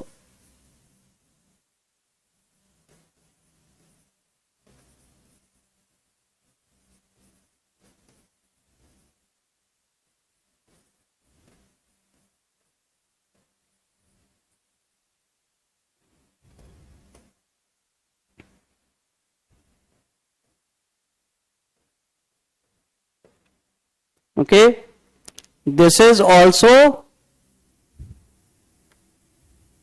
one of those. Okay, सिर्फ reduce sweating नहीं है, ये भी है for mammals. So इसको भी नोट कर लीजिए.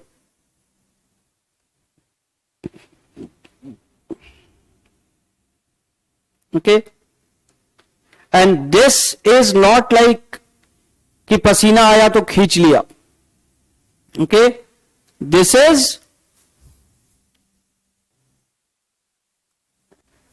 mostly active here. Okay, a hard and solid excreta, okay, excreta with less water.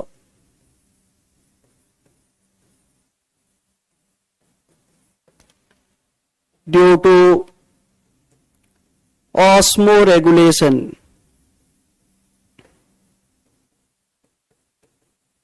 Okay, because the body is meant in a way कि जब excreta जा रहा होता है, so the body absorbs as much water as possible. Okay, due to osmoregulation, उनकी body क्या है, पूरा एब्जॉर्ब कर लेती है. Okay, so their urines are also concentrated. Okay, even urine is concentrated.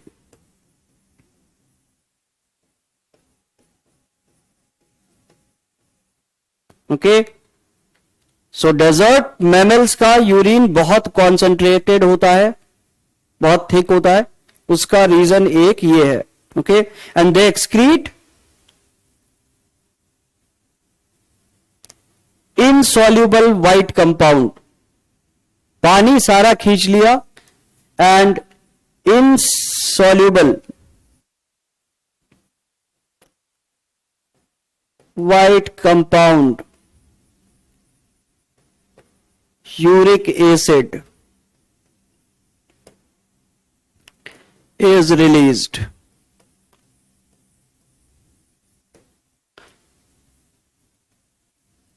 इसमें पॉसिबिलिटी ही नहीं है कि ये पानी को अपने साथ लेके जाए. ठीक है,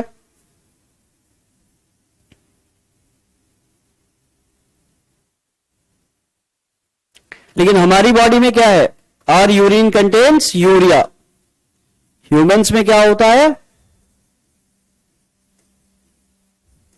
the urine has urea which is water soluble. But यहां क्या है, changes the form, becomes uric acid. So you can get a question on this as well.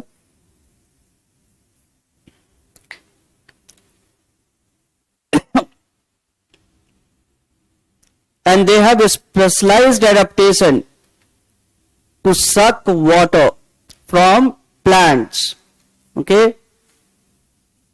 animals की ही हम बात कर रहे हैं. So small insects,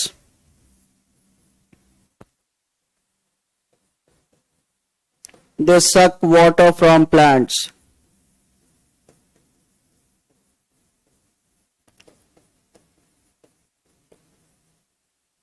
Okay, so what is osmoregulation in mammals, ऐसा पूछ सकते हैं. Why concentration of high uric acid है, वो पूछ सकते हैं. तो एडेप्टेशंस में बहुत अलग अलग टाइप के क्वेश्चन पूछे गए. ओके,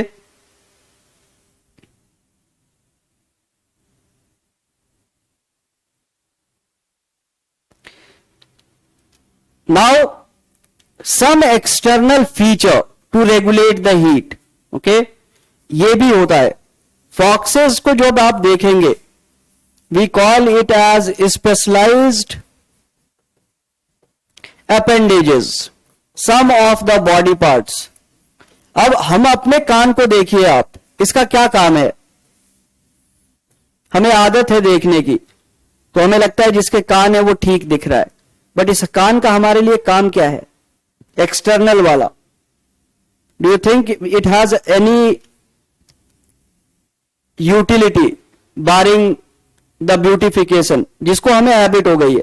अगर हमने बिना कान वाले लोग देखे होते बचपन से तो हमें वही अच्छे लग रहे होते. But the animals have specialised appendages, यानी जो कान होता है, for the fox has ears, it has many blood vessels. Okay, which are, वो दिखाई भी देते हैं, आप फोटो अभी जाके देखेंगे, वो thin blood vessels.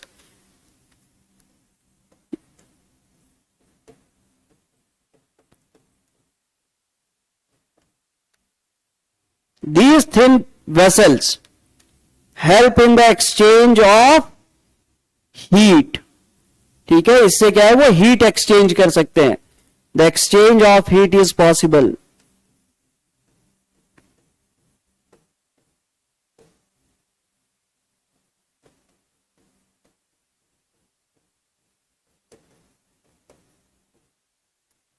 Okay, so इसको लिख लीजिए.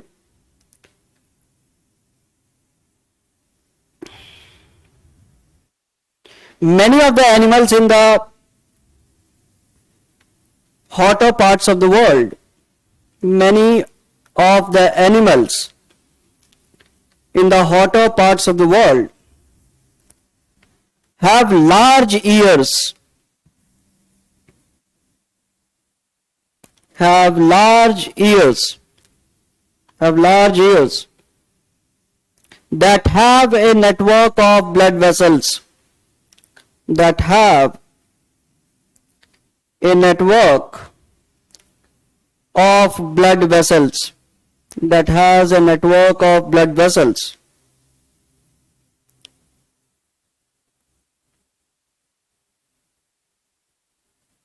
Full stop. When these animals rest in the shade, when these animals rest in the shade,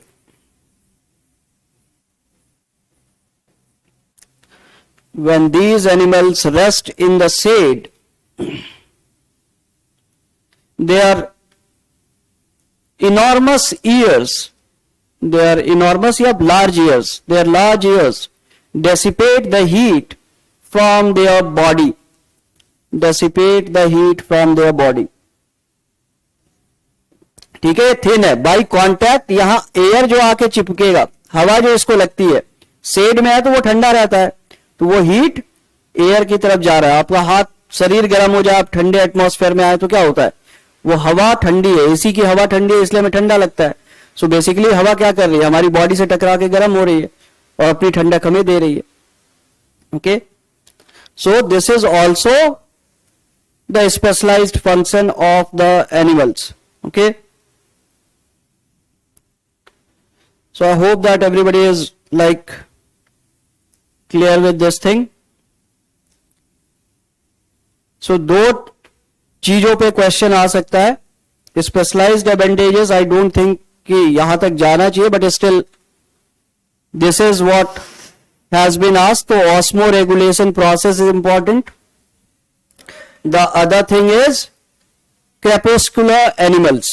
ठीक है, the animals which are only active in the twilight zone, dusk या dawn, जब सुबह होने वाली होती है या रात हो रही होती है, तो उसी पीरियड में वो क्या है कि 1.5-2 घंटे एक्टिव हुए and then they are like again छुपे हुए रहेंगे. Okay, so this is the thing that will be discussing in this topic. And now in the next lecture will look at some the grasslands, फिर हम forest वाला देखेंगे, क्योंकि इनमें से क्वेश्चन बहुत सारे पूछे गए, हर साल पूछा जा रहा है. मिमिक्री के बारे में भी हमने पढ़ना है, वो भी एडेप्टेशन है. ठीक है, मिमिक्री जैसे बहुत सारे इंसेक्ट्स क्या है, दे change their colour. Okay, praying mantis is the best example. वो किसी घास पे है तो हरी रहती है, किसी पेड़ पे है तो डार्क ब्राउन हो जाएगी, उसी के कलर की हो जाएगी. ओके, या चैमेलियन, वैरायटी ऑफ ए लिजर्ड, चैमेलियन. गिरगिट जिसे आप कहते हैं, रंग बदलता है, कहावत भी है. तो that is they can mimic the other thing, वो दूसरे को देख के वैसा हो जाते हैं. तो mimicry, types of mimicry will see. Okay, उसमें सब पे क्वेश्चन आया हुआ है, but for today will stop here only and I hope that everything was clear. क्योंकि ये क्या है कि मुझे ये ज्यादा बायोलॉजी लगती थी, इकोलॉजी नहीं लगती थी. इनफैक्ट 12th की बायोलॉजी में ही ये चीजें दी गई हैं, but environment and ecology chapter में दी गई हैं. So environment and ecology is something which is like happening in the environment. Okay, so UPSC is asking question, और यही चीज क्या है कि मेंस स्पेसिफिक जरूरी नहीं होती है. ऑस्मो रेगुलेशन नहीं पूछेगा मेंस, वो साइंस का पार्ट मान के पूछेंगे, इसको इन्वायरमेंट का क्वेश्चन नहीं आएगा. ओके, सो ज्योग्राफी ऑप्शनल में भी क्या है कि ऑस्मो रेगुलेशन नहीं आएगा. द जीएस में ज्योग्राफी सेगमेंट में ऑस्मो रेगुलेशन टाइप के वर्ड आएंगे, but in prelims they ask the question. Okay, So it is important that you cover this thing. Mimicry बहुत बार पूछा गया है. Adaptations तो आप हर चीज के बारे में पूछा गया है. Mutations बार बार पूछे गए. So we'll be covering those small terminologies so that you'll not find anything difficult when you appear for the real exam. Okay. So everyone settle down, take a break for some time, but revise the things whatever we are covering as soon as you can. Focus on revisions because a lot of things has to be remembered. ठीक है, वो terms जो है वो आपको याद ही रखने होंगे. Process मैं समझा दूंगा, but terminologies you'll have to remember. So I'll take your leave. Thank you very much.